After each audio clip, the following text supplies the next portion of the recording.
हुआ है यहाँ पे। मैम क्या नाम होगा आपका? मैं डॉक्टर ममता त्यागी प्रोफेशन से गायनेकोलॉजिस्ट हूँ, लेकिन हम डॉक्टर्स ने अपने सांस्कृतिक राष्ट्रवादी चिकित्सक संघ के माध्यम से यहाँ पर 3 महीने पहले अभियान की एक शुरुआत की थी कि हम भी डॉक्टर से हम चाहते हैं कि यमुना साफ हो और हम उसके लिए आगे आए। उस 3 महीने पहले के अगर मैं आपको विजुअल्स देखूँ और आज के विजुअल्स देखूँ तो ये कहेंगे कि जो हमने बनारस में बदलाव देखा, बनारस के वो घाटों में आमूलचूल परिवर्तन देखा, दिल्ली में भी वो परिवर्तन अब शुरू हो गया है। क्यों? क्योंकि अब वो सरकार है जो सनातनियों के त्योहारों के लिए भी सोचती है, उनके लिए कार्य करती है, उनकी दिक्कत को समझती है।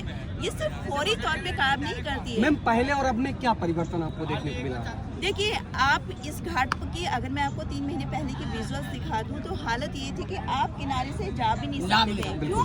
इतनी गंदगी, इतना कीचड़, गंदगी जमा हुई थी कि आप पानी में पैर रखने के आचमन तो दूर की बात है, पैर नहीं रख पाते थे। और अब देखिए ये हाल है हमारी यमुना मैया का। और देखिए, हम सनातन संस्कृति के वो लोग हैं जो नदियों को पूजते हैं, सूरज को पूजते हैं, पेड़ों को पूजते हैं, प्रकृति को पूजते हैं। हम सनातन के साथ समावेश रख के चलते हैं, तो हम इन सब चीज़ों को कंजर्व करते हैं। और हमारे जितने भी त्योहार हैं, चाहे आप छठ ले लीजिए, कोई भी त्योहार ले लीजिए, वो पर्यावरण संरक्षण का कहीं ना कहीं एक उदाहरण दे रहा होता है। और इस देखिए सरकार की बात क्या, उन्होंने देखा कि छठ पूजा में अब लोगों को दिक्कत होगी तो उन्होंने पहले से ही कार्यक्रम बनाना शुरू कर दिया। जब शुरुआत में सरकार आई थी तो ये कहा जा रहा था आप क्या कर लेंगे, लेकिन उन्होंने ये सोचा कि हाँ एटलीस्ट हम इतना तो करें कि लोग अपने त्योहार, अपनी छठ पूजा नदी के किनारे, यमुना मैया के किनारे मना सकें। पूर्ववर्ती सरकार और वर्तमान सरकार की अगर तुलना करें तो क्या अंतर आपको दिखाई दे रहा है पूर्ववर्ती सरकार में और इस सरकार में?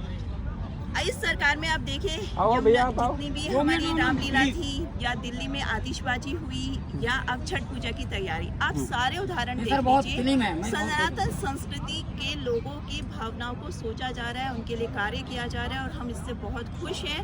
पहले फॉल्स नैरेटिव जनरेट किए जाते थे, मतलब क्या, दीपावली पर हर वायु प्रदूषण पर ये कह दिया जाता था सारे जो ओजोन में छेद है ना वो हमारे पटाखों से हो रहा है, अंटार्कटिका में जो बर्फ पिघल रही है वो हमारे पटाखों की गर्मी से पिघल रही है। तो सारी चीजों को हमें ही सनातन संस्कृति वालों को ब्लेम कर दिया जाता था। लेकिन अब ये सरकार है जो समझती है कि ठीक है थोड़ा आंशिक वृद्धि हो सकती है, पर ऐसा नहीं है कि इन लोगों को अपने त्योहार मनाने से ही बंद कर दीजिए, इन्हें पटाखे मत छुड़ाने दीजिए, इन्हें छठ पूजा मत करने दीजिए, इन्हें रामलीलाओं पर भी कंट्रोल कर दीजिए जिससे अपनी चीजें और समाज में प्रसारित ना कर सके। तो ये बदलाव है जो हम अपने गर्व से कह पा रहे हैं कि हम अपने त्योहार, अपनी संस्कृति को अच्छे से मना पा रहे हैं और खुश हैं। बिल्कुल, और भी लोगों से हम